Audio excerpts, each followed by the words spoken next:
Arrancamos. Gracias, Paula, por tus palabras, y gracias a todos por participar, compañeros y compañeras. Hola, ¿cómo andan todos? Bueno, mi nombre es Pablo Fava, cultivo para mi salud y cultivo, bueno, para hacer un cultivo solidario. Empecé con esto hace ya unos años y bueno, ahora en la insistencia de lo que va pasando y de las responsabilidades que me van tocando también es, bueno, enseñar un poco de cómo cultivo yo o mis métodos. Voy a hacerlo así como medio rápido, el que tiene alguna duda prende el micrófono y me consulta. Yo, en mi método o el método que a mí me funciona. ¿Qué es lo que parto? En realidad voy haciendo cosas o voy investigando cosas nuevas. Lo que estoy usando por lo general en el momento de la germinación de las semillas es tricodermas, que las diluyo en agua 24 horas antes. Las proporciones vienen indicadas en la tricoderma. Si no, también se pueden hacer cultivos o capturas de tricodermas del suelo y utilizar esas tricodermas.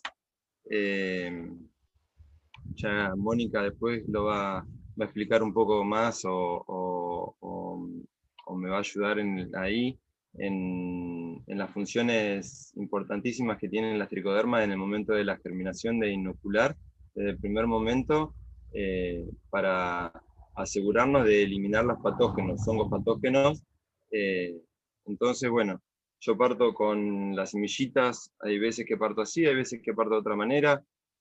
Semillitas, 20 minutos en agua, con agua oxigenada, las cuelo, que todavía las puse hace 10 minutos, entonces me van a faltar un ratito para colarlas, y ponerlas.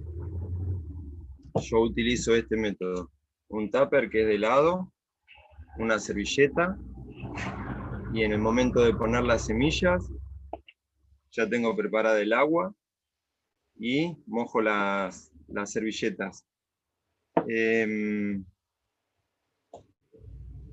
En aproximadamente de 2 a 7 días van a germinar las semillitas estas. Hay veces que tenemos más suerte y en el primer día ya abrieron y es mucho más rápido el proceso. Lo que se puede hacer es un escarificado en las semillas, puede ser físico, químico, para asegurar que las semillas abran. El escarificado mecánico lo podemos hacer con, por ejemplo, una lima de las uñas y frotar la semilla por los lados para la cáscara que la protege, sea más blanda en el momento de la germinación y el resultado sea mucho mejor. Yo utilizo, en este momento estoy utilizando macetas transparentes o botellas, porque estoy haciendo reciclado de botellas, entonces voy utilizando las botellitas estas.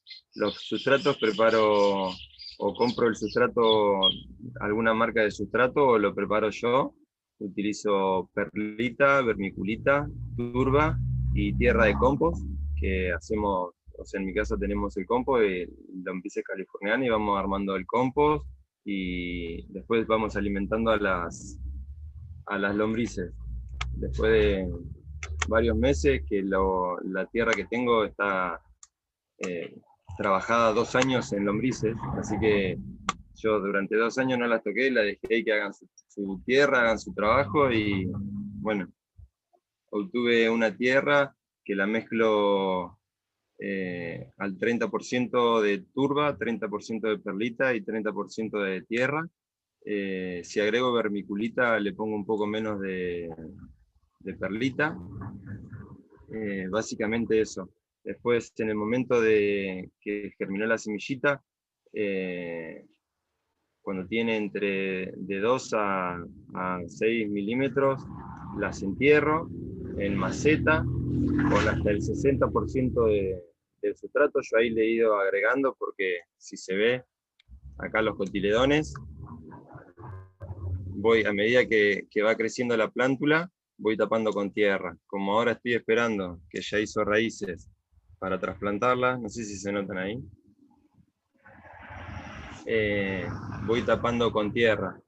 Lo que se puede utilizar en el caso de que se vayan espigando por falta de luz, por ejemplo, el tubo de papel higiénico o de la servilleta de papel, ir cortándolo en la medida hasta tapar del sustrato a los cotiledones y rellenar con tierra para que esto se vaya armando de raíz.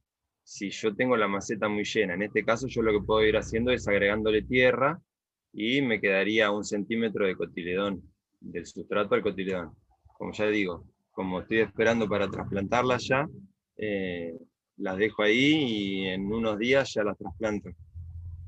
Hay veces que arranco con macetitas más grandes, pero si no arranco con macetitas de 100 centímetros cúbicos, los vasitos tipo café, y de ahí paso a una maceta de medio litro, que también esta es de una botella de Coca-Cola o de gaseosa. Y si no, a macetitas negras de medio litro. Como yo estoy viendo cómo se van desarrollando las raíces, o cómo va creciendo, esto es una planta de un mes. Como voy viendo cómo se van desarrollando sus raíces, es por eso que utilizo la maceta transparente. La maceta geotextil sería muy buena, una maceta de plástico inyectado negra, que serían estas así, también. Yo utilizo estas. Si no, esto es un esqueje.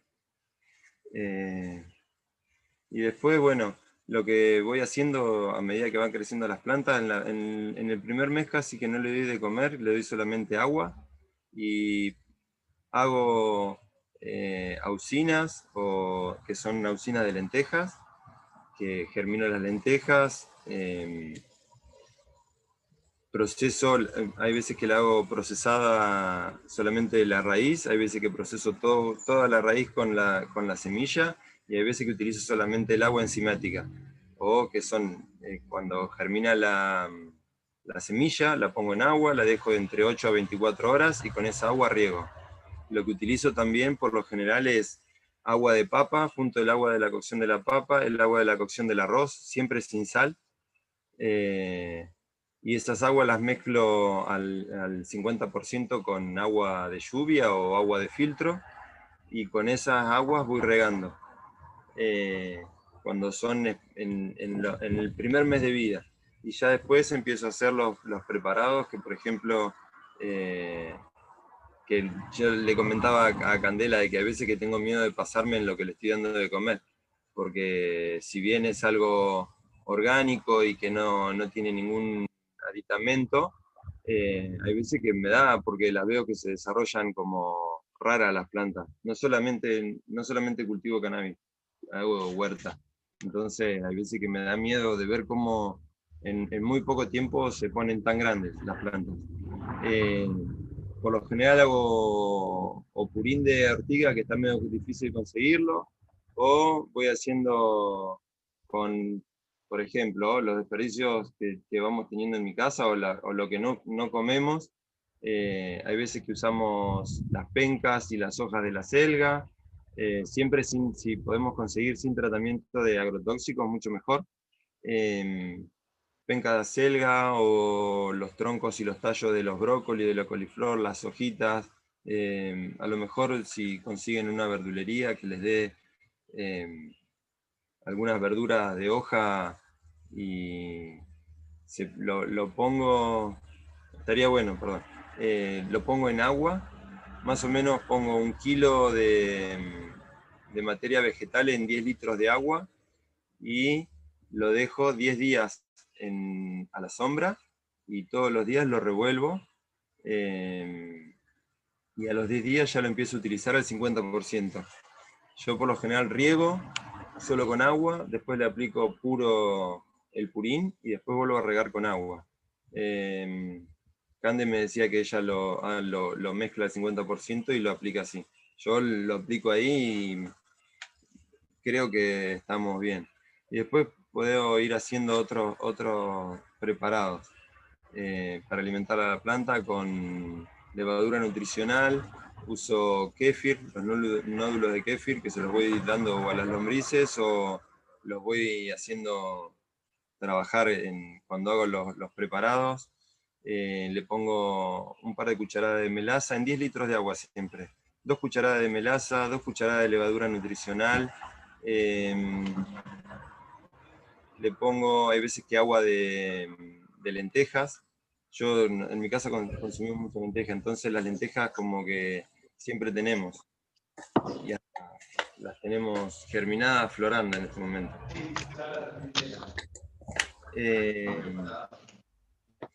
Eso lo pongo con un aireador, porque tengo un aireador, lo pongo con un aireador, lo preparo 24 horas antes y después riego las plantas, ya en un estado más avanzado de vegetación. Cuando son muy chiquititas, no mucho más que el agua de papa y el agua de arroz.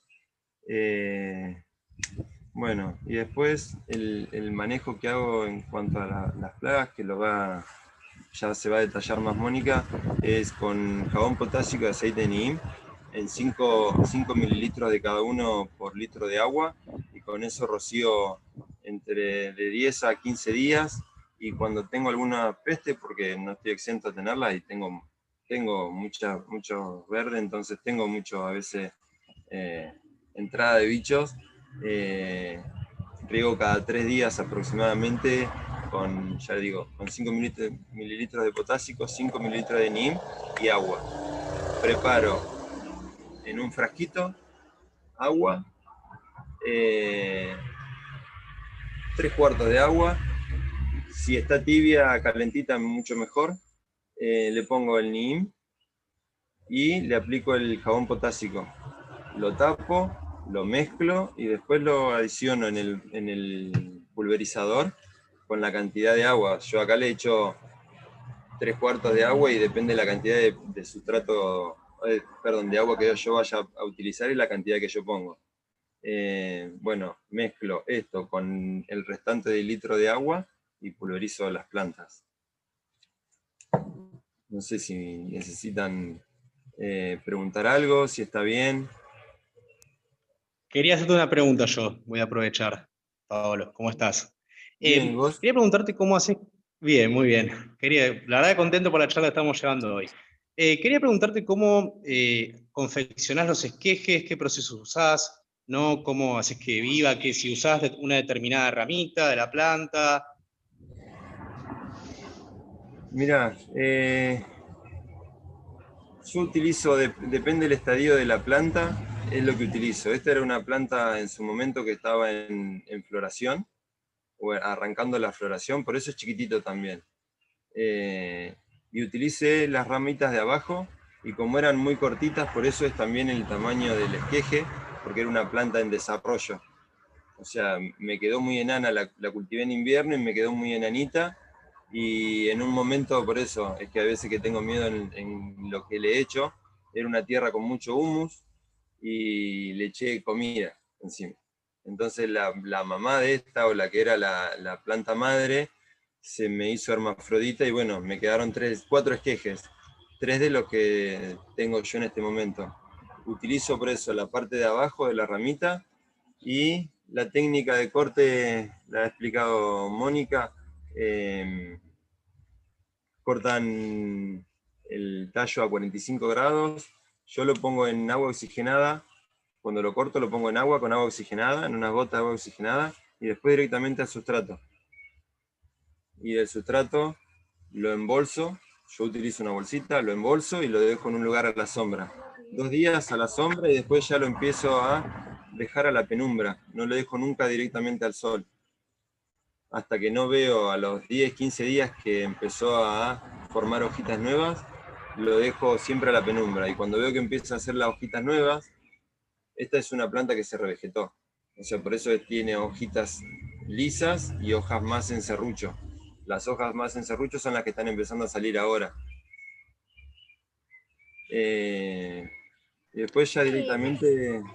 La técnica para hacer un esqueje, o que al menos el esqueje tenga mayor posibilidad de sobrevivir, es que la rama mida 4 nudos para hacer el primer corte, o sea, el corte de la planta, hacer una ramita. Eso se pasa a un vaso con agua. Yo uso agua de la canilla porque necesito inocular la zona, así que el cloro que tiene el agua no me viene mal. Lo dejo un rato, claro, lo dejo un ratito en el agua y después bajo el agua pelo el tallo con un bisturí, pelo bien el tallito y a eso le vuelvo a hacer un nuevo corte a 45 grados.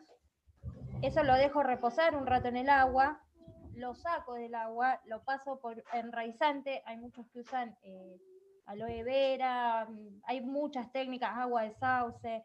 Yo uso enraizante que compro en el Grow, lo paso a un sustrato bien mojado, a un macetín, y le pongo una campana que hago con una botella de plástico.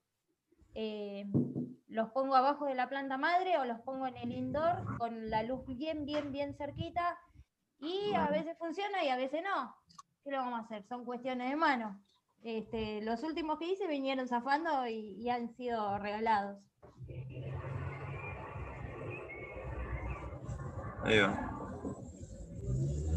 Gracias por la respuesta. Y ahora quería hacerte otra pregunta, Paolo, que me he quedado con algo que dijiste, y es que a la planta en el primer mes de vida no se le da solo agua normal. Claro, yo ¿Había entendido eso? Sí, yo por los sustratos que yo tengo, porque es casi todo humo de lombriz, o sea, hay veces que compro sustratos, pero hay veces que esta última camada solamente tengo humo de lombriz, entonces solamente le estoy echando agua el primer mes, agua y agua o de arroz o agua de papa o combinadas al 50%, o sea, 1 litro de agua, 1 litro de agua de arroz y agua de papa, lo combino. Lo que me olvidé de decir también, a lo mejor, que cada vez que hago los preparados le pongo tricodermas. Siempre le pongo tricodermas. Yo micorriza en este momento no estoy usando, pero uso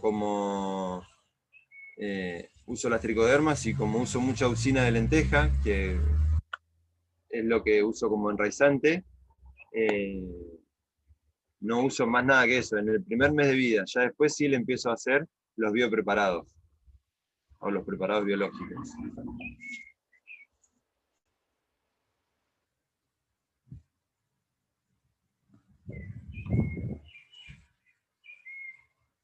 Que la pasaron por el chat, pero bueno, queríamos avisar a la persona de hacerle prendiendo el micrófono. ¿Qué tal? Hola, ¿qué tal? A ver, ¿Qué opinión tenés de las macetas Ruta Autopoda? ¿Yo? Mirá, yo no te preguntan puedo... en el chat. Ahí va. Sí, yo no te puedo dar qué opino yo porque no la he utilizado. Yo lo que utilizo, yo siempre hablo de lo que yo puedo utilizar o lo que consigo para utilizar o lo que utilicé. De productos que no utilicé no te puedo dar una opinión. Sí, en algún momento se me ocurrió conseguirla y utilizarla, y después cuando alguien me explicó qué es lo que hacía la maceta, por eso empecé a cultivar en maceta transparente. Porque de última la autopoda se la hace el sol. Pero en lo que yo estoy experimentando, que es, la dejo al sol, hay veces que la dejo en una penumbra. Ahora lo que hice en mi casa es cobertura con una sábana blanca, entonces cómo hace la penumbra o cómo baja el sol o la incidencia lumínica, y no me afecta tanto a las raíces. Pero por lo general lo que yo uso es la maceta o esta, o la inyectada, ya sea la chiquitita o la grande de 20 litros, 10 litros, 5 litros. Yo por lo general cultivo en 5 litros. No tengo macetas grandes o mucho espacio para decir cultivo en macetas muy grandes, no. Tengo de 20 para cuando tengo una madre, que decir, bueno, tengo esa madre y la dejo ahí quietita, en el momento desquejado. Pero por lo general cultivo en maceta de 5 litros de plástico inyectado. Por eso no puedo opinar de algo que no conozco. Yo las de autopoda las desconozco, pero sí he usado las geotextiles y esas están buenas. La de autopoda, creo que Mónica Ricci tiene su experiencia, si es la que pensamos, la redondita, con salidas para las raíces. pero Sí, yo pero usé es las el primer, geotextiles. Sí, es el primer año que las estamos usando, así que no te puedo decir bien. si van a ser mejores o no. Bien, yo con las geotextiles tuve una buena experiencia, pues se hacía una autopoda de raíz, la tela, al ser tela siempre era respirable, estaba bien regado, estaban aireada la zona, no se juntaban bichos y la planta rindió.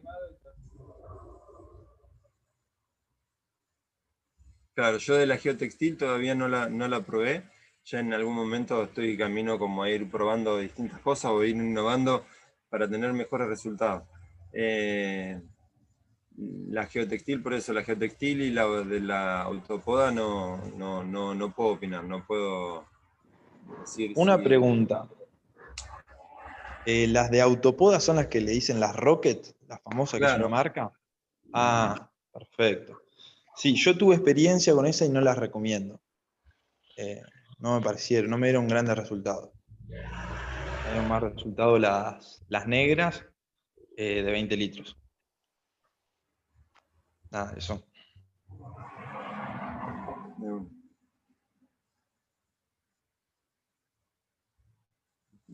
Bueno, Pablo, ¿te quedó algo a vos en el tintero con respecto a cultivo básico? no, creo que no. Sí, por eso si tienen alguna otra duda, pero si no, no, estamos. Yo mientras voy a ir haciendo esto de que dije de poner la semilla, que ya las tengo en agua, ya cumplieron los 20 minutos, todas flotaron, y por lo general esto también, perdona que aclare, por lo general decimos cuando flotan que no son viables, y yo la mayoría de las veces flotan y las pongo en tierra y son re viables, o sea... me está pasando eso, de 10 semillas que tiro me germinan 8 y una me queda ahí al otro día a germinar o tarda un poquitito más, pero por lo general, si flota o no flota, me es indistinto.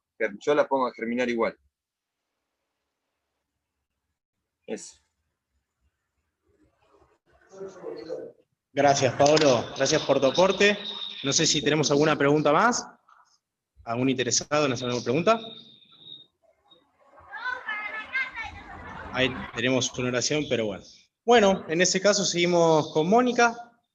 Un gusto, Mónica. ¿Cómo estás? Hola, ¿cómo están?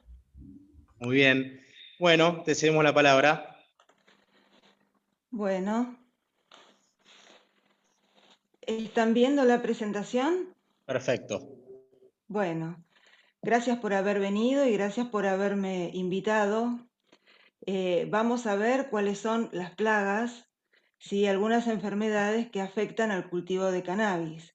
Seguramente ustedes la mayoría ya las conocen, si no es por este cultivo, por la huerta o el jardín que puedan tener en sus casas. Entonces, por un lado tenemos, dentro de las causas adversas que afectan al cultivo, tenemos a las enfermedades. A ver si pongo el puntero. Tenemos a las enfermedades como los hongos, bacterias y virus que afectan a las plantas y a las plagas de origen animal. ¿Sí? Acá vamos a tener distintos tipos: caracoles, babosas, grillos, hormigas, arañuelas, trips, pulgones, etc. Que las vamos a diferenciar por el tipo de daño que realizan. ¿Sí? A veces a estos insectos o organismos perjudiciales los podemos ver, ¿sí? Lo podemos pescar haciendo el daño, pero otras veces, ¿sí? Lo que vamos a ver es el daño que dejan y a partir de ahí tenemos que empezar a buscarlos o indagar quién pudo haber sido. Entonces, por un lado vamos a tener aquellos organismos, ¿sí? Que por el aparato bucal que tienen, mastican los tejidos de la planta, entonces vamos a ver orificios, perforaciones, lesiones, ¿sí? En cualquier parte de la planta, y aquellos que tienen un aparato bucal que les permite succionar los jugos de la planta. Entonces, en ese caso vamos a ver otro tipo de síntomas, como son manchas, punteados, clorosis, etc. Entonces, acá vemos, ¿sí? En aquellos casos que mastican, vamos a ver que falta directamente un trozo de una hoja, un trozo de un cogollo, ¿sí? y aquellos que succionan. Acá vemos una colonia muy grande de pulgones y sin embargo la hoja no se ve supuestamente o aparentemente afectada, pero sí le están haciendo un daño muy importante. Entonces, vamos a comenzar con aquellos que mastican, que van a ser lesiones de este tipo. Por un lado tenemos los que están comiendo por fuera de la planta, ¿sí? En este caso es una oruga, una isoca, un gusano que está comiendo el mesófilo de la hoja.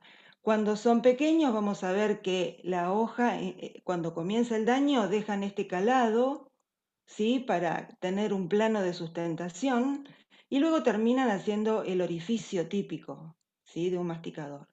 Y por otro lado tenemos a los minadores, son aquellos gusanos sí que van comiendo la hoja por dentro, es decir, respetan las dos epidermis y van comiendo todo el mesófilo de la hoja. Bueno, uno de los habitantes de nuestros cultivos son las babosas y caracoles, los gasterópodos. La única diferencia que hay entre una babosa y un caracol es que el caracol tiene esta valva calcárea, ¿sí? Que le permite protegerse, meterse adentro para su protección.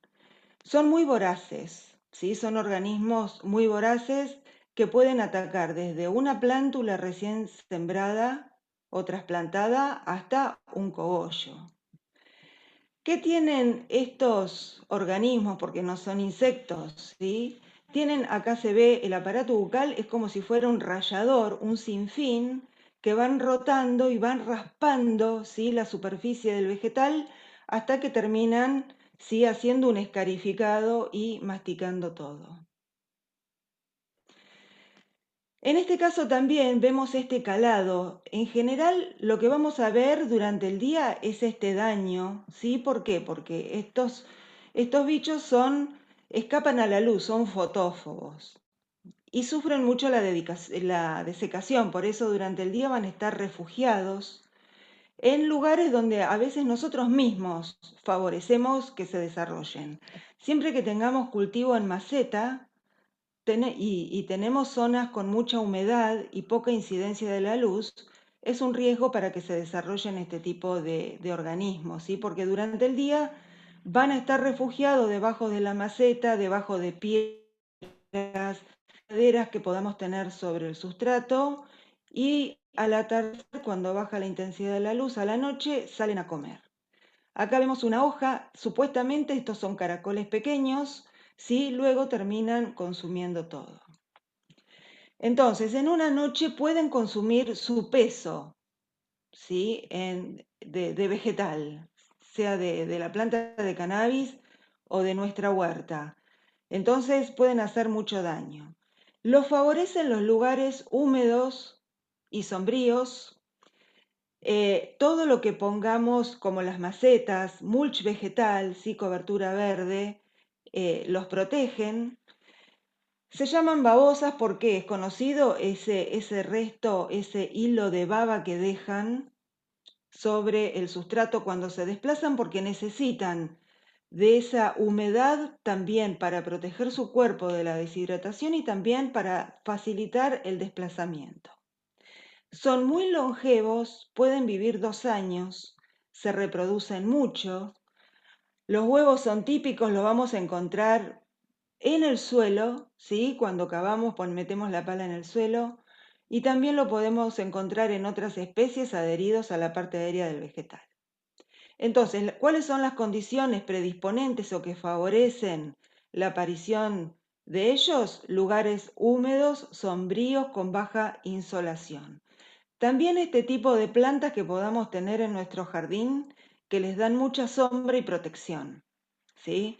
Son refugios. Entonces, si tenemos problemas de caracoles y babosas, tenemos que entrar a buscar en dónde están refugiados durante el día. No necesariamente pueden estar directamente debajo de nuestra maceta o pueden estar en otro sector de la casa, de la huerta o el jardín para salir a la noche a hacer daño. ¿Qué podemos hacer? Hoy Paolo les habló de de todos los biopreparados que hacen para favorecer el crecimiento y el desarrollo. Lo que buscamos siempre es porque se está produciendo un medicamento, ¿sí? Algo para la salud, o ya sea lo que produzcamos en nuestra huerta para nuestra salud, tiene que ser libre de sustancias tóxicas. Entonces siempre tenemos que buscar aquellas estrategias de manejo que no sean contaminantes, ¿sí? Sin la utilización de agrotóxicos. Entonces, lo que podemos hacer es enterrar un vaso de plástico cerca de las plantas, acá procurando de que la tierra quede bien ajustada hacia el borde de ese vaso, que es una trampa, ¿sí? Va a venir la babosa caminando por acá y va a caer.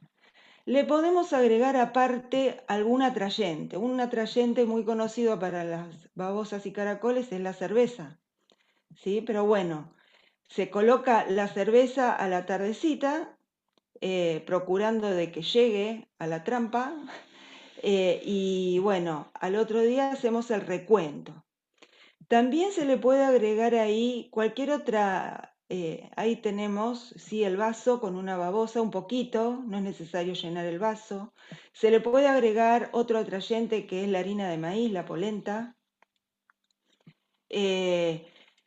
Y también se puede colocar alrededor de la planta, de nuestra planta, en la maceta, se puede colocar cáscara de huevo triturada, ¿sí? Bien fina, porque eso le produce lesiones en el cuerpo que terminan por deshidratarlas.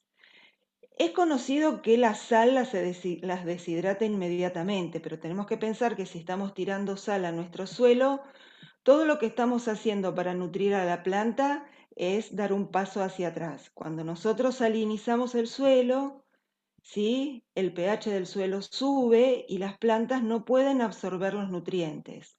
Entonces no es una técnica que sea muy indicada, para nada indicada. Bueno, son muy voraces, cualquier cosa les puede resultar como un atrayente en el jardín.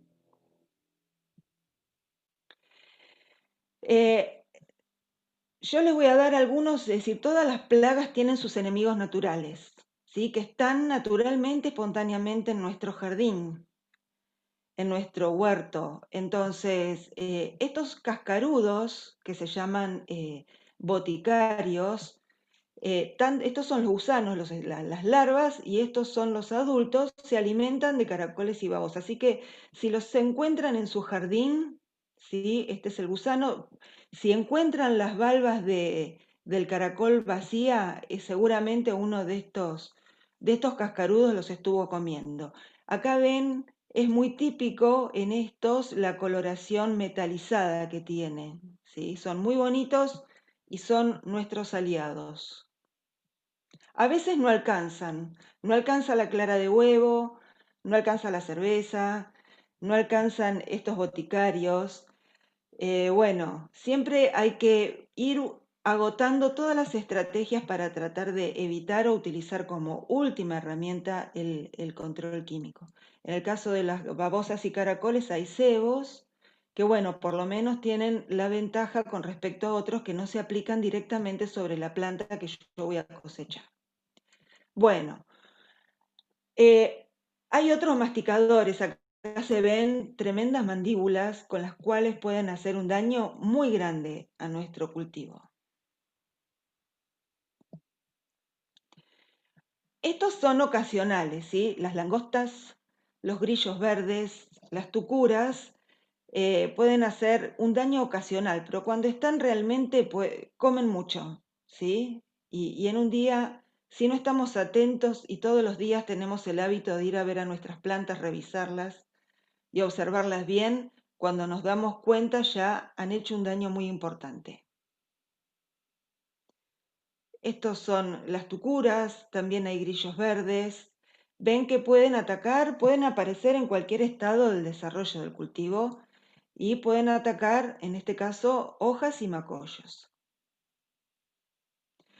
Las hormigas cortadoras, porque vamos a tener distintos tipos de hormigas en nuestro cultivo. En el caso de las hormigas cortadoras, fíjense la capacidad que tienen, ¿no? Parece un cúter, ¿sí? Con el cual cortan trozos muy grandes de hoja. Las hormigas tienen por hábito consumir o comer de arriba hacia abajo. Entonces, si tenemos una planta desarrollada, lo primero que vamos a ver pelado es la parte superior. En general, cortan los pecíolos de la hoja, dejan caer la hoja al suelo o arriba del sustrato y en el suelo la cortan en trozos y la llevan al hormiguero. Acá vemos lo que es el accionar de una hormiga. Son insectos sociales porque prevalece el interés de la sociedad al de los individuos. Viven en nidos y en colonias muy organizadas. Hay división del trabajo, ¿sí?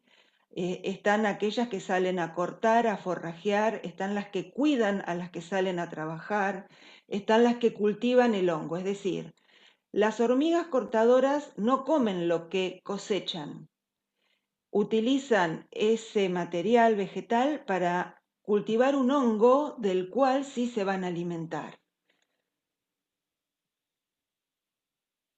Por eso se llaman también hormigas cultivadoras, porque cultivan un hongo. Entonces, en nuestro cultivo vamos a tener dos tipos de hormigas.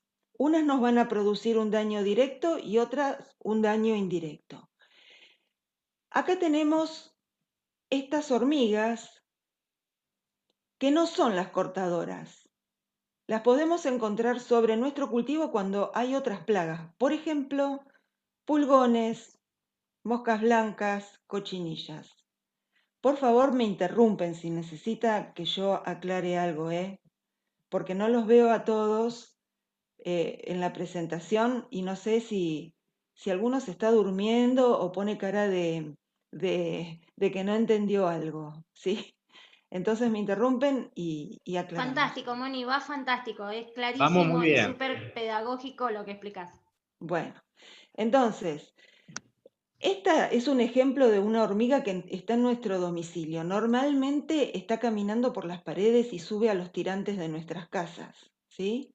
Hace el nido en los tirantes, pero no se alimenta de la madera. Puede estar alimentándose de bichitos muertos y también de excreciones que tienen los pulgones, cochinillas, moscas blancas, que sí están en nuestras plantas. Pero si las vemos sobre nuestras plantas, tenemos que prestar atención porque no van a estar cortando, sino que van a estar protegiendo a una plaga. Las que cortan nuestros cultivos son estas. Fíjense, este es el tórax de la hormiga, en este caso no tiene espinas. En este caso tiene espinas en el tórax. Estas son las hormigas cortadoras. Las hormigas cortadoras van a hacer nidos en nuestro jardín, incluso en el jardín del vecino. Incluso pueden pasar por abajo de la medianera, ¿sí? Hacer una galería por abajo de la medianera y venir a comer nuestras plantas. Entonces, es un problema muy cierto, ¿por qué? Porque nosotros podemos estar viendo las que están comiendo otra cosa, ¿sí? Comiendo no, cortando, porque no comen eso. Están cortando cualquier otro cultivo o planta que tengamos en el jardín y una noche se les da por cortar nuestra planta de cannabis y hacen un desastre. Entonces, acá vemos los senderos. Todos los caminos conducen a Roma. Ven todos los caminos que, ¿sí? Llegan a la base de este árbol. La hormiga negra cortadora, la más común, es común que haga los nidos en la base de los árboles. Entonces puedo tener en la vereda un árbol y allí estar un hormiguero enorme. Acá vemos que no hay un túmulo o una acumulación de tierra. Todas las hormigas no hacen eso. Pero la pregunta es, si no comen lo que cultivan, lo que cortan, ¿sí? ¿Por qué hacen esos senderos tan largos para ir a buscar una planta? ¿Por qué no cortan lo que está cerquita de su nido si en definitiva no lo van a comer? Es porque buscan calidad de alimento y sobre todo que no tengan esporas de hongos que puedan dañar o afectar el hongo que ellas cultivan. Acá vemos los orificios de entrada, puede haber varios. Y bueno, la capacidad de carga que tienen, ¿sí? Transportan más del doble de su peso en la carga que transportan permanentemente hacia el hormiguero. Hay algunas que hacen túmulo o terraplén, es decir, lo que excavan de abajo lo depositan sobre la superficie, pero no todas hacen eso. Acá vemos un hormiguero que solamente nos llama la atención, un orificio y un montón de tierra floja alrededor. Cuando hacemos un orificio ahí nos encontramos con una sorpresa. A veces pueden poner palitos secos alrededor. Cuando cavamos en ese suelo puede haber una honguera a más de 2 metros de profundidad. Entonces, este es el hongo que cultivan. Es una mezcla, hay una mezcla de hojas trituradas que van salivando, lo van masticando y ahí el hongo va creciendo. Ese es el alma de la colonia. Si muere el hongo, muere la colonia. Mientras el hongo no muera, ese hormiguero va a seguir vivo. A lo sumo puede llegar a desplazarse, ¿sí?, a otro lugar. Por cada colonia... Bueno, mis perras. Los perros son otra plaga, les aclaro, ¿sí? Le gusta mucho la planta de cannabis. A mis plantas le han hecho una poda apical bárbara. Así que, bueno, es otra plaga, pero de 4 patas. Entonces, mientras la honguera está viva, el hormiguero sigue en pie, sigue activo. Acá vemos el subsistema que hay debajo, es una ciudad debajo del suelo. Acá esta que está transportando el material vegetal lo deja, lo toman otras, que son las que lo trituran, lo limpian para que no entren hongos que afecten al hongo que cultivan. Acá están las nodrizas, que son las que cuidan a las crías, porque un insecto social cuando los mayores cuidan a los menores y hay una división del trabajo. Entonces, hay una sola reina por cada colonia y el resto son todas obreras con división del trabajo. Este es un hongo. Si el hongo que cultivan parece una esponja de color gris. De esto en realidad es de lo que se alimentan. Bueno, estas son las hormigas típicas de los picnic o de la cocina cuando tenemos la azucarera y se nos llenan de hormiguitas. Son muy difíciles de eliminar. Esta es la que decía yo hoy que está en los tirantes. No tiene aguijón, ¿sí? Solamente muerde. A nosotros nos afectan, nos dañan porque, no sé si ustedes han experiencia de patear un hormiguero, pero no es algo muy recomendable, sobre todo de esta colorada que se llama hormiga de fuego porque tiene aguijón, ¿sí? Y además de morder, inyecta ácido fórmico que quema mucho, por eso se llama hormiga de fuego. Es un mecanismo de defensa. Bueno, ¿qué hacen estas hormigas? ¿Por qué nos afectan indirectamente? ¿Sí? Si bien no cortan la planta de cannabis, lo que hacen es cuidar a la colonia, en este caso de pulgones, ¿sí? Hacen simbiosis con pulgones y otros parientes que ya vamos a ver, que están chupando la savia de la planta. Están eliminando, ¿sí?, continuamente gotas de melado de una sustancia azucarada, que es la savia de la planta que están chupando continuamente. Entonces estas hormigas se alimentan de ese jugo azucarado y protegen a la colonia de pulgones, por ejemplo, de otros enemigos naturales. Entonces ahí nos están afectando indirectamente. Acá ven el pulgón, cómo está eliminando esa gota de néctar, ¿sí?, que es el alimento de esta hormiga. Incluso cuando vienen enemigos naturales, lo que hacen es cargar a los pulgones, los cargan sobre su cuerpo y se los llevan a un lugar más seguro. A ese punto los pueden llegar a proteger. Conocen a esta vaquita, normalmente le dicen vaquita de San Antonio, ¿sí? Se llama de San José, no importa el santo. Pero bueno, son aliadas nuestras porque se alimentan de nuestras plagas de pulgones. Ahí vemos a la hormiga que está, ¿sí?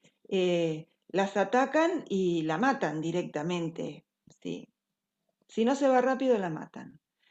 Bueno, acá vemos otro tipo de masticadores, ¿sí? No sé si logran distinguir, está el cogollo y logran mimetizarse por la coloración verdosa este gusano que se está alimentando de los cogollos. Acá vemos la hoja, sí que está calada, cuando es más chiquita la cala y después la perfora totalmente. Cuando aparecen nuestras flores, comen las flores. Entonces, como se mimetiza mucho, ¿sí? A veces nos cuesta verlas si no estamos atentos y bueno, cuando nos damos cuenta ya comieron algo muy preciado, ¿sí? Ahí está. Muchas de ellas durante el día están escondidas en la parte basal de la planta en los primeros centímetros de suelo. Entonces, si encontramos durante el día este daño, pero no encontramos el gusano, tenemos que escarbar abajo de la planta y lo vamos a encontrar ahí, ¿sí? Porque sale al atardecer a comer, salen a comer a la noche. Acá tenemos otra, ¿sí? En este caso la podemos distinguir más fácilmente. Bueno, también tienen sus enemigos naturales. Hay avispitas, ¿sí? Que encastran como si fuera un alien, ¿sí?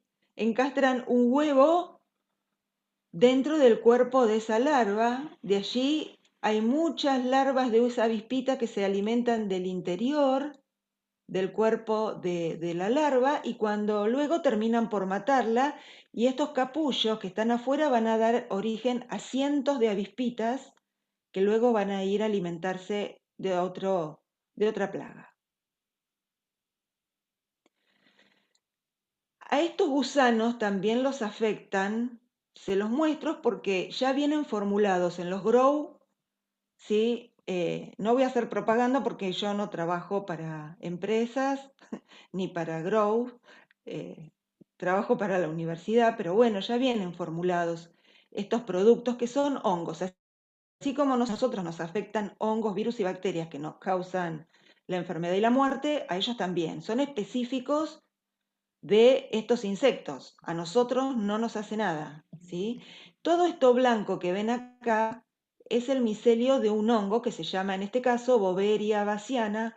Hay otras especies también que ya están formulados como un insecticida convencional, pero es un insecticida biológico. Entonces, al aplicarlo sobre ellos, colonizan las esporas, lo colonizan por dentro, los matan y cuando están muertos, esporulan, largan todas las esporas por el cadáver de esta larva. ¿Cuál es el problema de estos? Por eso que yo se los comento aparte para que cuando vayan a un grow a comprar productos, lean también los marbetes, ¿sí? Por qué sustancias están formuladas. Porque este tipo de productos son efectivos, pero tardan en hacer efecto, ¿sí? Porque es una enfermedad. Entonces, hay que esperar que colonice el hongo, que le produzca la muerte. Es decir, no es como un insecticida convencional o neurotóxico en donde yo lo aplico y inmediatamente el insecto convulsiona y cae de la planta. Esto van a pasar 3, 4, 5, hasta 7 días hasta que el insecto se muere. Y mientras tanto puede seguir haciendo en algún momento daño. Bueno, estos eran todos los masticadores que están comiendo por fuera de la planta. Acá tenemos los masticadores que comen por dentro. Esto es muy común verlo, ¿sí? Los minadores. ¿Por qué minadores? Porque comen la hoja por dentro. Es como si yo me compro un triple de jamón y queso, ¿sí? Y me como solamente el jamón y el queso y dejo el pan. Acá es lo mismo. Esto que vemos transparente, ¿sí? Es la epidermis vacía, está transparente porque se comió lo verde, se comió el contenido de la hoja. Entonces, la larva va por dentro y si yo quiero hacer una aplicación, aunque es de un producto orgánico, de un NIM o de cualquier otra sustancia, no va a hacer contacto con la larva. No hay contacto. Entonces, no son productos sistémicos que circulen por la planta, entonces no van a ser efectivos, ¿sí? Lo mejor en este caso, cuando vemos el primer síntoma. Acá vemos una hoja con estos puntos blancos, son los desoves de esta mosca. Es una mosca que encastra, ¿sí?, el huevo dentro del tejido de la hoja, y ahí deja una lesión, ¿sí? Una lastimadura por donde pueden entrar hongos, ¿sí?, o bacterias que nos pueden causar una enfermedad. Y a partir de estos puntos acá vemos una galería incipiente, finita, ¿sí? Recién ahí se está comenzando a desarrollar. Lo más indicado es, ni bien empieza este daño, es eliminar la hoja. Con cuidado. Es una mosca muy chiquita, acá vemos cómo está encastrando el huevo en el tejido vegetal, y de ahí nace este gusano. Este es el gusano que va comiendo por dentro. Es muy común de ver. También tenemos masticadores subterráneos. Puede ser que ustedes cultiven con distintos tipos de macetas. Hoy con Paolo ya estuvieron hablando, ¿sí?, si geotextiles, de plástico inyectado, o en envases plásticos reutilizables. Pero si cultivamos en la tierra, estos bichos nos pueden hacer un problema grande, ¿sí? Es probable que después de una lluvia en nuestro césped veamos montículos de tierra. Este es el grillo topo o alacrán cebollero y este es el grillo negro común. Es posible que después de una lluvia en nuestro césped veamos montículos de tierra, pequeños montículos. Normalmente lo atribuimos a las hormigas, pero las hormigas no hacen eso porque son ingenieras, ¿sí? Ellas tienen su ciudad bien armada debajo de la tierra. Estos montículos los hacen estos bichos, ¿sí?, que ven acá un grillo topo como está por debajo de la tierra cortando las raíces. ¿Sí? Hay gusanos blancos. Los grillos negros salen de estas galerías y cortan a la noche también, salen a cortar a la noche.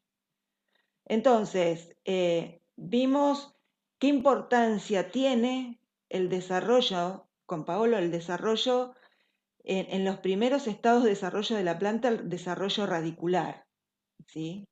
Es muy importante para el futuro crecimiento de la planta y la producción que esas raíces se instalen, para eso se les pone tricodermas, micorrizas, y bueno, no es cuestión que estos bichos luego se las coman, ¿sí? Y la planta se empieza a debilitar porque tiene problemas de anclaje, ¿sí? Le están cortando el sustento, que es la raíz. Bueno, acá vemos en el resto, ¿sí?, gráficamente en una huerta, ¿sí?, cómo van cortando las raíces. En el caso del césped se ven esos manchones esos cúmulos de tierra floja, y también si es el grillo topo, como corta las raíces por abajo, se ve manchones de césped amarillo, ¿sí? Los regamos, los fertilizamos y siguen estando amarillos, es porque se cortaron las raíces. Bueno, acá vemos en un grillo negro cómo hacen estas galerías en general a 45 grados y salen a la noche a cortar. Y son dañinos, cortan más de lo que pueden llegar a consumir. Bueno, también hay masticadores benéficos que colaboran con nosotros en controlar a las plagas. Acá están las vaquitas, ¿sí? Se llaman vaquitas benéficas, tienen distintos nombres. Comúnmente les dicen vaquita de San Antonio o vaquita de San José.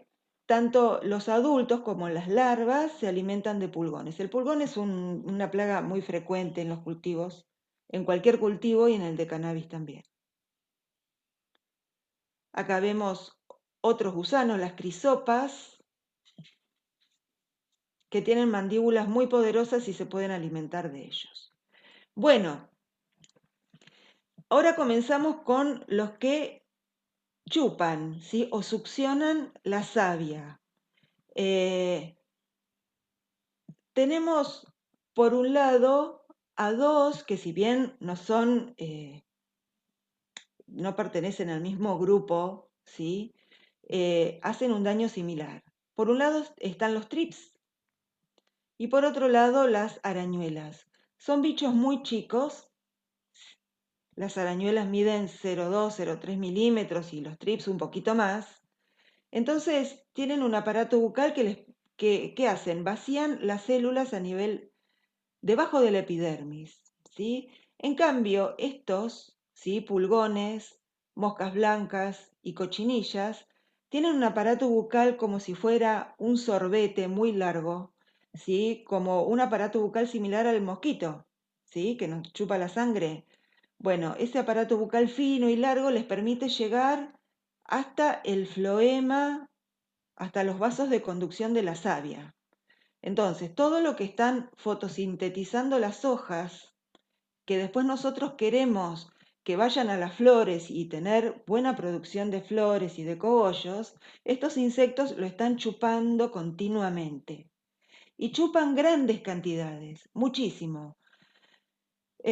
Si son todos de La Plata, habrán visto en el mes de noviembre, ¿sí? Y salieron en los diarios y en los medios, los árboles que lloran, ¿sí? Las acacias, las tipas. Incluso mojan la calle y mojan nuestros autos y estacionamos abajo. Bueno, son parientes de estos bichos. Es el caso más extremo de la cantidad de savia que pueden extraer por día, ¿sí? En ese caso, que son árboles litros y litros. Estos bichos hacen eso, entonces es algo que nos puede perjudicar mucho. Entonces, para ver un poco cómo afectan, repasamos un poco de botánica. Si este es un corte de una hoja, acá está lo más externo, es la epidermis, ¿sí? El pan del sándwich, acá abajo.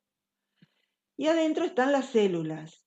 Muy internamente, acá en este círculo rojo, están por donde circula el agua con los nutrientes que nosotros les ponemos, que es el xilema, y los otros vasos de conducción, que es por donde circula todo el alimento que sintetiza la planta, que es la savia elaborada, que después nosotros queremos que se utilice para que crezcan las hojas y crezcan también las flores.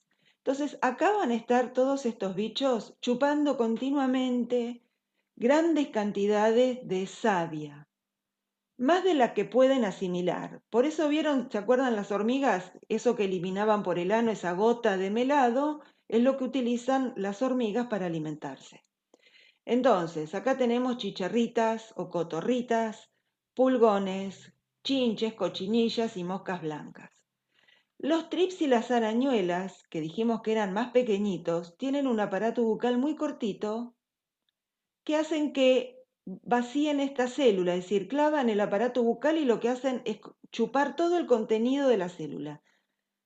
Vacían todo el citoplasma, solamente queda la pared celular de la célula. Entonces vacían una, vacían dos, las de al lado, y lo que van haciendo es calando esta epidermis y luego la planta se deshidrata.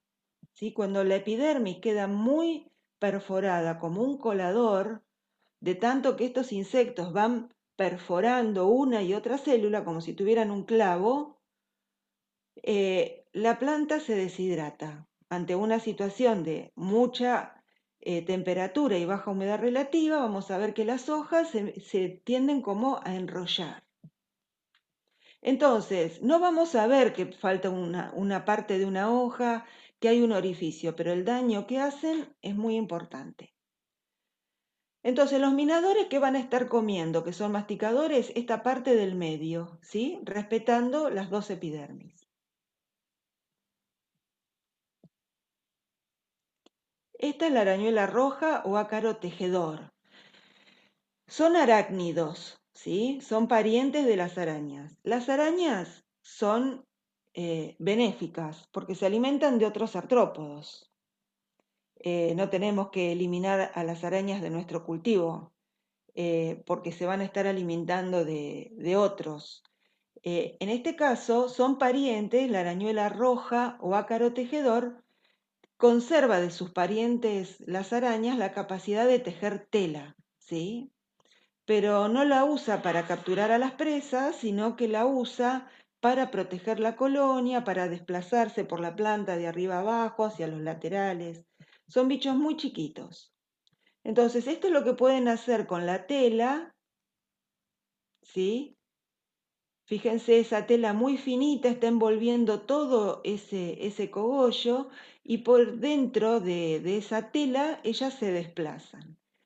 Esto es muy común, hay que tener cuidado si nosotros tenemos otros cultivos, otras plantas, por ejemplo, el tomate es muy atacado por la arañuela roja. Si nosotros tenemos tomate en el cultivo, en nuestro jardín o en nuestra huerta, si vamos a ver el tomate y tiene arañuela roja, la transportamos con nuestra ropa, con el pelo, con las manos. Entonces, los trips también, ¿sí? Son plagas, muchas de las plagas que tiene el tomate las tiene el cannabis. Entonces hay que tener mucho cuidado cuando se revisa uno, se revisa el otro, ¿sí? Porque vamos a estar nosotros transportando estos bichos. No tienen alas, ¿vieron que no tienen alas? Es decir, no pueden desplazarse volando, pero sí con estos hilos de seda por el viento, ¿sí? Pueden pasar de una planta a la otra. Bueno, este es un síntoma de deshidratado. Ven que las hojas se enrollan, tienden a enrollarse para evitar la deshidratación. Después se ponen amarronadas, ¿sí? Y terminan por secarse. Esto no podemos llegar a verlo, ¿sí? En un cultivo. Si vamos a ver todos los días nuestras plantas, no podemos dejar que llegue a este estado. Bueno, se llama arañuela roja, pero a veces puede tener este color, ¿sí? Verde, amarillento o anaranjado. Estos son los huevos que dejan y este es un ácaro benéfico, ¿sí? Son acarófagos, son ácaros que se alimentan de otros ácaros. No alcanzan a veces, pero bueno, si los observamos, si los vemos que están ahí, no pensar que tenemos que salir a comprar algo para matarlos, por lo menos. Saber que hay algunos que son beneficiosos. Bueno, los trips, los otros chupadores, que ven acá, se ven puntos, un punteado más clarito, clorótico se llama, porque va vaciando las células. Entonces esas células se llenan de aire, vacías, perdón, las paredes celulares vacías se llenan de aire y por efecto de la luz da ese efecto plateado. Acá vemos, ¿sí? Ese punteado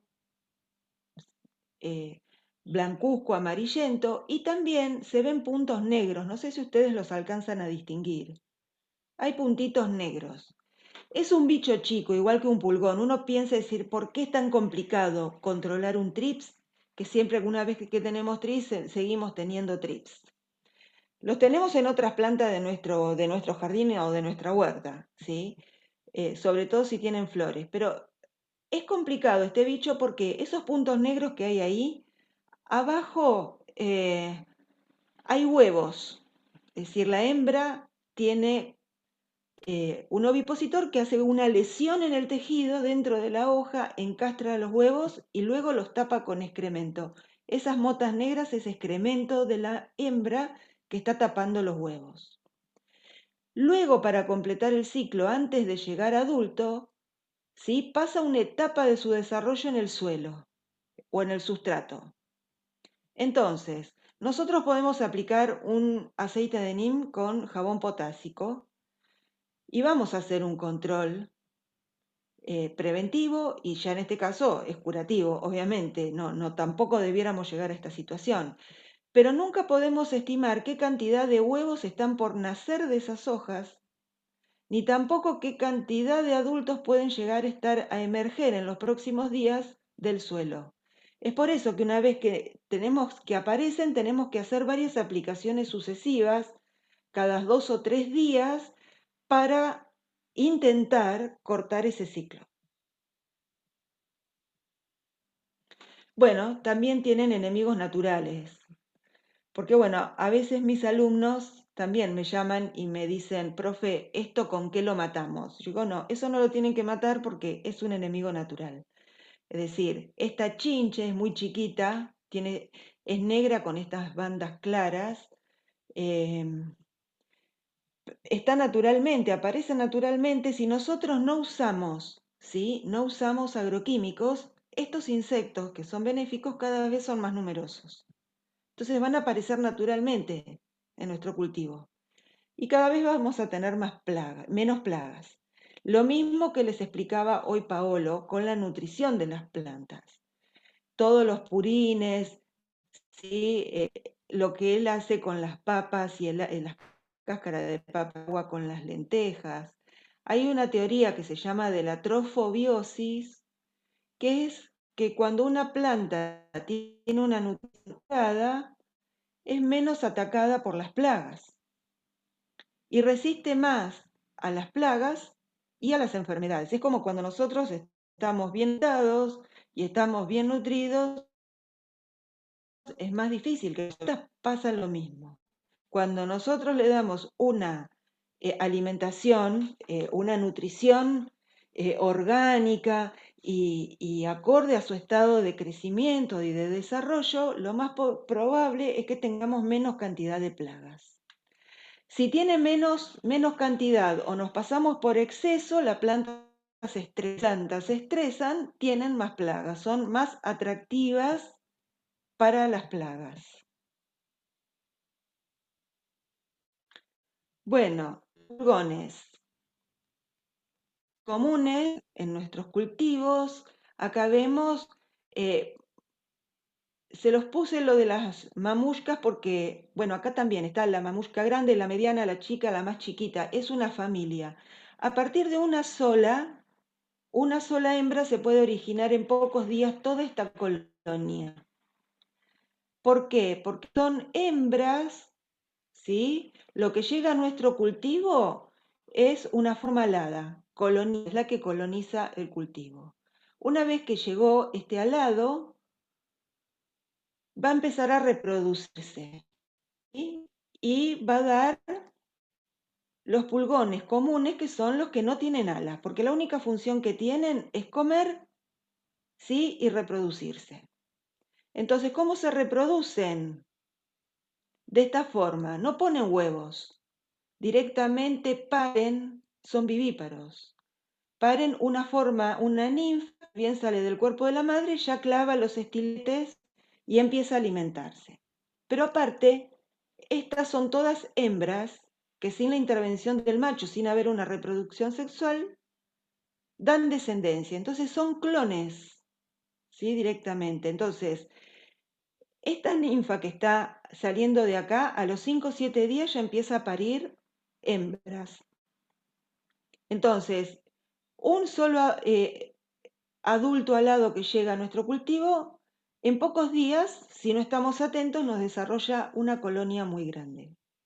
Acá tenemos los enemigos naturales que ya habíamos visto. Las crisopas son muy bonitas. Estos son los adultos que seguramente lo han visto en las flores de su jardín porque ellos, los adultos, van a estar alimentándose de polen.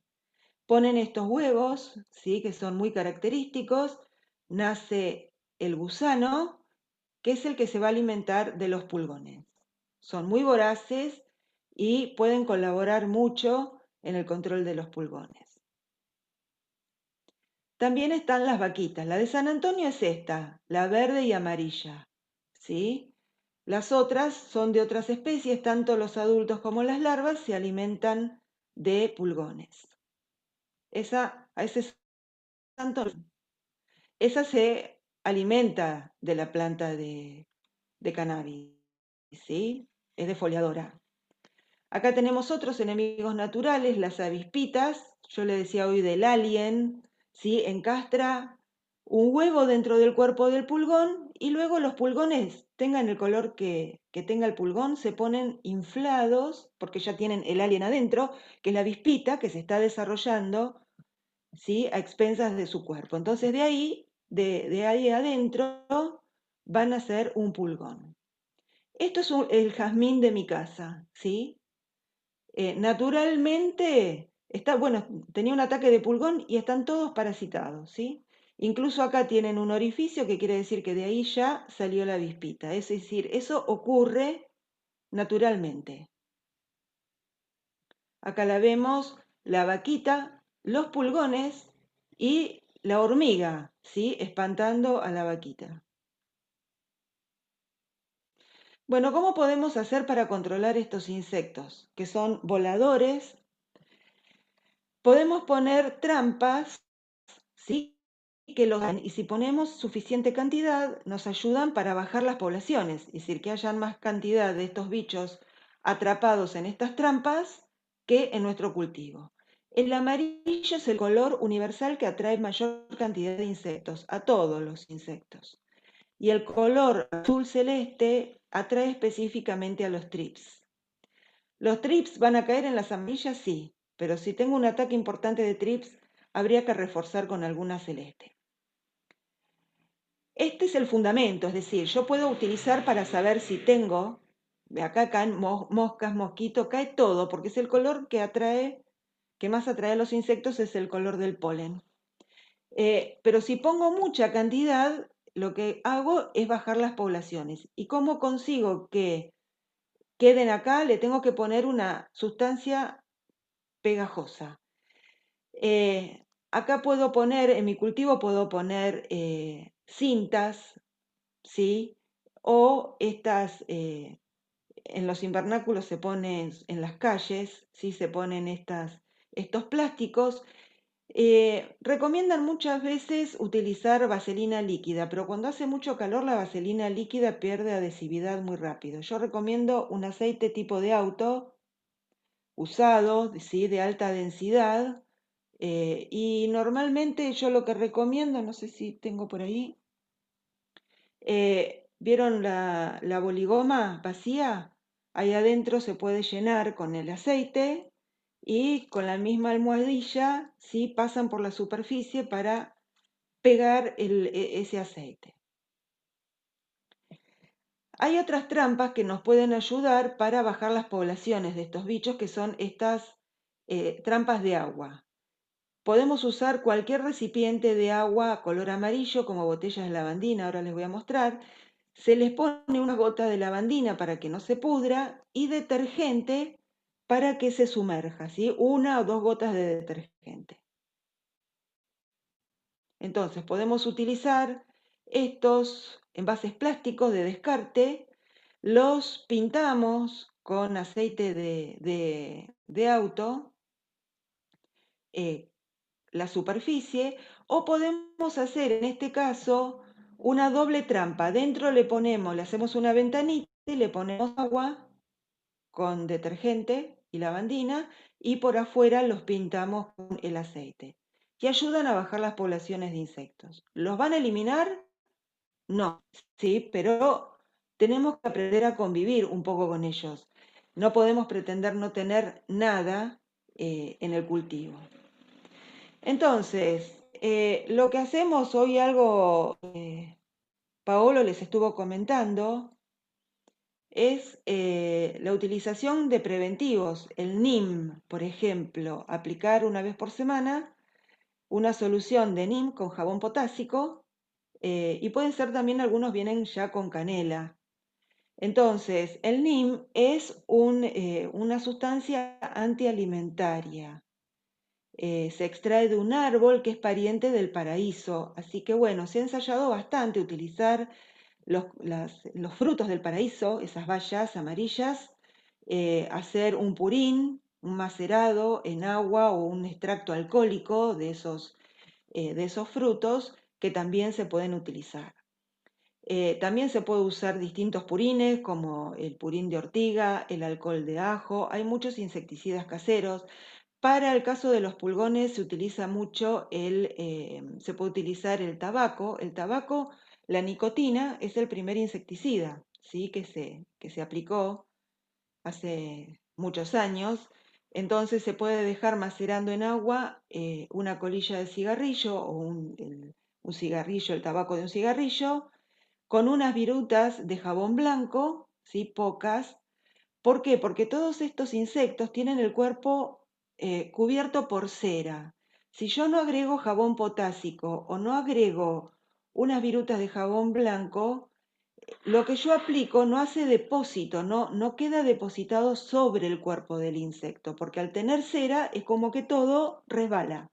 Entonces es fundamental acompañar al NIM, si lo compran solo o ya viene con jabón potásico, ponerle unas virutas de jabón. Bueno, las cochinillas hay de distinto tipo. Acá ven que seguimos viendo las hormigas asociadas a estos insectos. Hay muchas cochinillas que atacan plantas leñosas, los árboles, ¿sí? Esta es muy común en los jacarandáes en nuestra ciudad. Este es el cuerpo de la cochinilla. En realidad están fijas, no se desplazan y se van cubriendo, ¿ven la cera? Esto blanco es como si fuera la manga de un repostero que va poniendo copos de crema sobre una torta. Bueno, son copos de cera compacta que va cubriendo todo el cuerpo de la cochinilla. Ni siquiera con un jabón potásico o con, o con NIM puedo hacer algo con esto, ¿no? No son las más comunes atacando, estas también son muy compactas, cera compacta. Acá si la damos vuelta vemos a las ninfas que están por nacer debajo del escudo de la madre para dispersarse por la planta. Las más comunes que vamos a encontrar en el cultivo de cannabis son estas. La cochinilla acanalada, esto que ven acá blanco es cera también. Cuando aparece esta bolsa de cera, es el saco vígero, ahí está lleno de huevos. Así que cuando eso está formado ahí, van a nacer muchas cochinillas. Las más comunes son estas, ¿sí? En las plantas herbáceas y en el cultivo de cannabis. Las cochinillas harinosas. ¿Por qué? Porque tienen el cuerpo cubierto de cera, pero es pulverulenta. Entonces, por eso, como es pulverulenta, la van dejando sobre la hoja y da ese aspecto de que tiene harina. Por eso, cochinillas harinosas. Esto es muy difícil de controlar por la cera que tiene, ¿sí? Es muy difícil. Por medios orgánicos, ¿sí? Es muy complicada eliminarla. Lo mismo que la mosca blanca. La mosca blanca es muy común en el cultivo de tomate, es muy común en el cannabis. Y bueno, esta se llama mosca blanca, pero acá ven el cuerpo es amarillento. Lo blanco que tienen es cera. Es un patrón porque pertenecen al mismo grupo, al mismo orden de insectos, se caracterizan porque tienen mucha producción de cera para protegerse. Estas son las formas juveniles que están fijas sobre la hoja, alimentándose permanentemente de savia, chupando savia de nuestras plantas. Este es el adulto, ¿sí?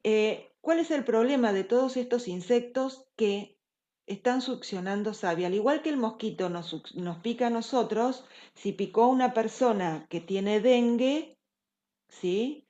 O fiebre amarilla o malaria, adquiere el virus y cuando pica a una persona sana lo transmite. Estos insectos que se alimentan de savia pasa lo mismo, ¿sí? Adquieren virus al picar una planta enferma con virus y luego al picar una planta sana lo transmiten.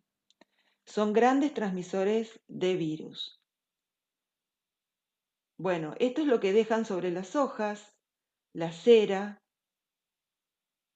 Y otro efecto que puede aparecer. ¿Recuerdan que hablábamos de lo que extraen de savia además, que no pueden asimilar? ¿Por qué? Porque necesitan sacar grandes cantidades de savia para concentrar los aminoácidos. La savia tiene muchos carbohidratos, ¿sí? Muchos azúcares, pero es pobre en aminoácidos. Entonces, necesitan sacar grandes cantidades de savia y filtrarla en su intestino para concentrarlos y poder reproducirse. Entonces, lo que no pueden asimilar lo eliminan como estas gotas de melado que hoy hablamos.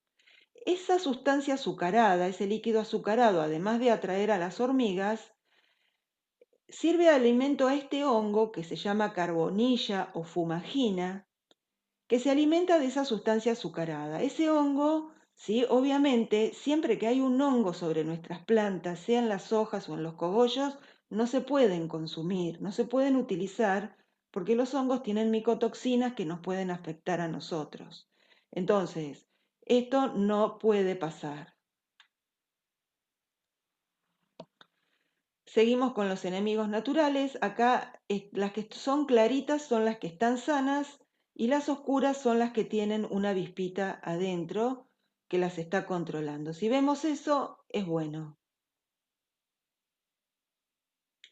Bueno, la mosca del mantillo, ¿sí? Siempre que nosotros incorporamos mucha materia orgánica a nuestro sustrato o a nuestro suelo, si en el caso de que lo tengamos en tierra y no en macetas, tenemos que tener la precaución de que todo lo que hoy Paolo les hablaba del compost de lombrices, tiene que estar bien compostado, bien degradado y seco al momento de incorporarlo, porque si lo incorporamos húmedo y queda en superficie, aparecen estas mosquitas que también están revoloteando en nuestro cesto de residuos, donde tiramos la yerba, y son bastante molestas. Los gusanos van a estar en ese sustrato orgánico alimentándose de eso y pueden dañar a las raíces. Una forma de sacarla de nuestra casa y del cultivo es haciendo una trampa casera. Se llaman moscas del vinagre también porque las atrae el vinagre. Entonces, con una botellita chica de gaseosa, ¿sí? Se le hacen orificios en la parte superior y abajo se le pone, ¿sí? El vinagre. Si queremos para mejorar esto y que sea más atractivo, al vinagre le podemos agregar el colorante vegetal amarillo, el que se usa para tortas, que es comestible y bueno, las atrae por el alimento que es el vinagre y también por el color. Entonces las hacen más efectivas. Una vez que se meten por ese orificio ya no pueden salir más. Bueno, enfermedades. Enfermedades, hoy dijimos que había enfermedades producidas por hongos, bacterias y virus. Lo más común ver en nuestros cultivos es las enfermedades fúngicas, los hongos. En el caso del oidio es este hongo que deja un micelio blanco sobre las hojas. He escuchado a varios compañeros del grupo que están teniendo problemas con oidio. Bueno, hay preparados caseros también que son preventivos, como la cola de caballo. O después, Paolo, si querés comentar, has utilizado también bicarbonato, sí, agregándole al NIM.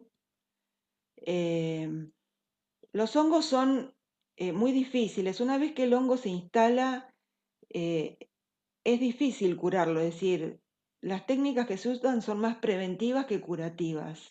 Tenemos muchas menos chances, ¿sí?, de curar un hongo que eliminar un insecto.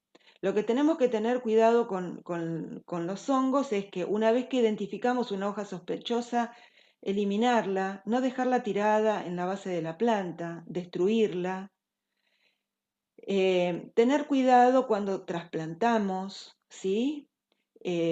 Con la ruptura de las raíces, porque la mayoría de los hongos liberan esporas que se diseminan muy rápidamente, quedan en el suelo, en el sustrato y es una fuente permanente luego de reinfestaciones. Entonces, para controlar los hongos y prevenir los hongos, lo que hace falta es la prolijidad del cultivo, del manejo del cultivo, de no dejar restos de tejidos, de cultivo degradándose, descomponiéndose. Otra cosa que le da resistencia a la planta para el ataque de enfermedades, hoy Paolo les habló de la utilización de tricodermas desde la germinación. La tricoderma es un hongo que es benéfico. Lo que hace es estimular el desarrollo radicular de la planta y cuando la planta se desarrolla la raíz fuerte y sana al principio, crece mucho más fuerte, tiene un arranque inicial mucho mayor. Pero también son hongos, junto con las micorrizas, que lo que hacen es inducir las defensas en las plantas. Entonces, despiertan un sistema de defensa químico que hacen que las plantas toleren el daño de estos hongos patógenos. Entonces, es muy importante inocularlas con tricodermas y con micorrizas. Incluso, si bien está mucho más estudiado para los hongos, también las tricodermas o estas preparados o lactobacilos o las micorrizas también inducen en la planta mayor resistencia al ataque de las plagas. Es decir, que si bien las pueden atacar las plantas toleran ese daño sin producir mermas en su rendimiento o en su calidad. El fusarium es uno de los hongos que está en el suelo, por lo tanto, siempre cuando hagamos trasplantes, pasemos de una maceta a otra de mayor tamaño, tenemos que tener mucho cuidado en la rotura de raíces, porque cuando las raíces se rompen, las lesiones hacen que si hay alguna espora de hongo ahí, se introduzca más fácil. Se introduce por las raíces, va tapando los vasos de conducción, por lo tanto, vamos viendo que va subiendo desde abajo hacia arriba, esa necrosis, esa muerte, sí que es inexorable. Bueno, este es otro hongo, ven acá las podredumbres que originan. Siempre que esto obviamente se tiene que desechar, lamentablemente, ¿sí? No podemos consumir cogollos o preparar un remedio, ¿sí? Un medicamento o un alimento que tenga hongos. Es por eso que es importante la prevención.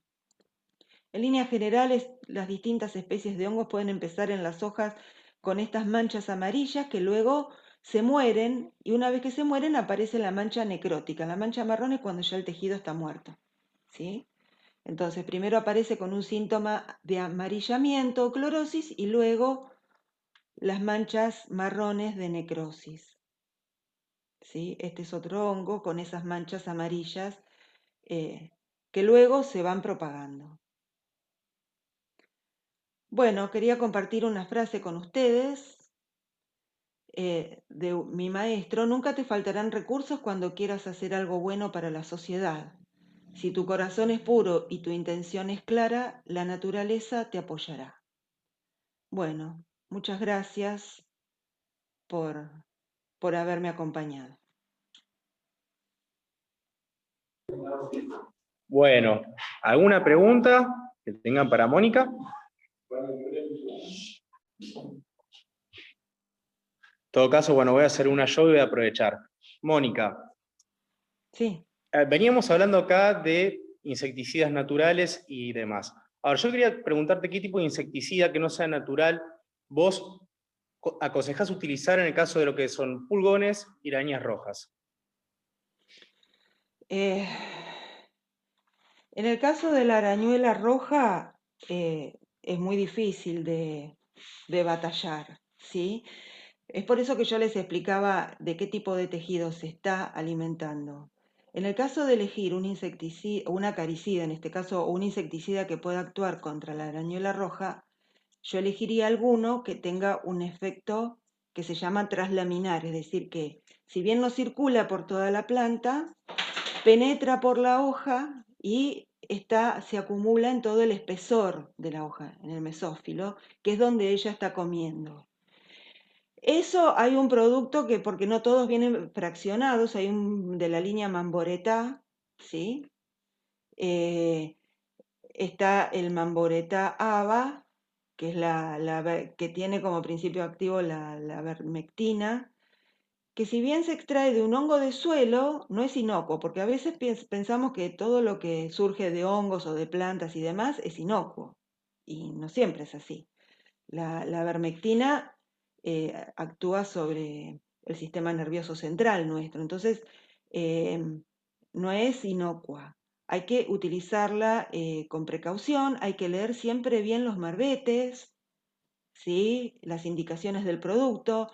Una vez que yo aplico ese producto, por cuánto tiempo, ¿sí? Se llama periodo de carencia, o que yo no puedo cosechar ese tomate o no puedo utilizar esa planta porque ese producto todavía se está metabolizando ahí adentro, no se eliminó.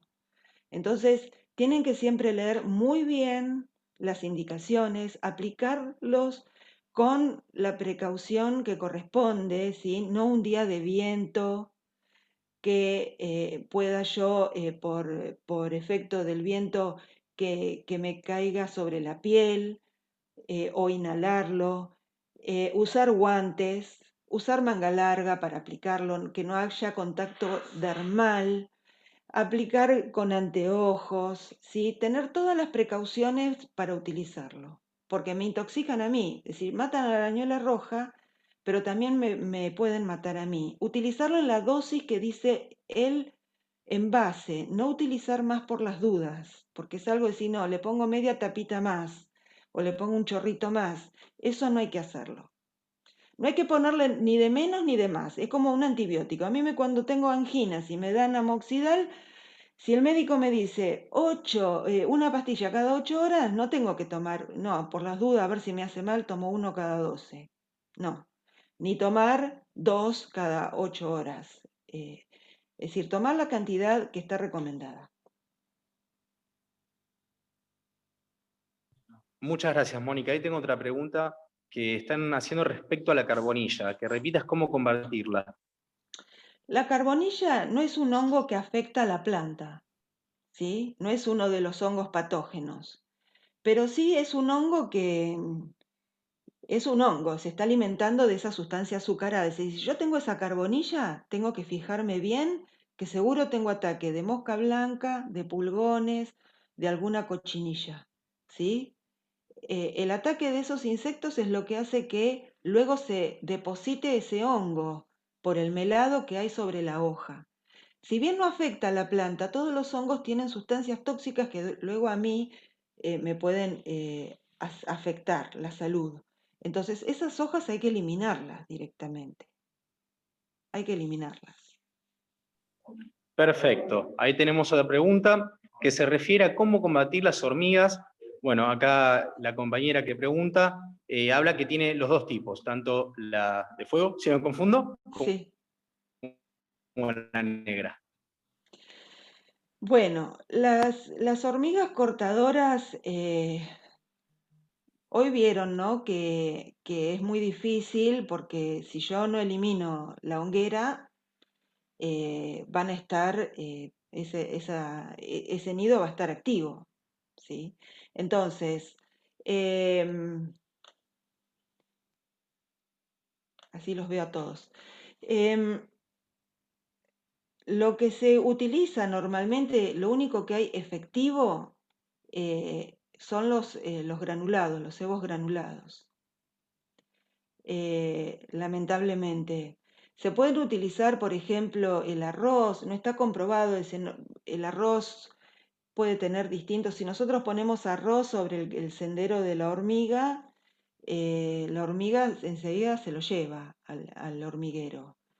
Puede ser que frenemos un poco el desarrollo, todavía no está, yo por lo menos desconozco cuál es el mecanismo de acción de eso. Quizás podamos frenarlo.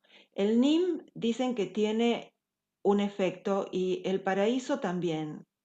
Regar con cerca de las plantas, con el paraíso, con un extracto de frutos de paraíso puede tener un efecto. Si esas medidas no alcanzan, la última estrategia es el cebo.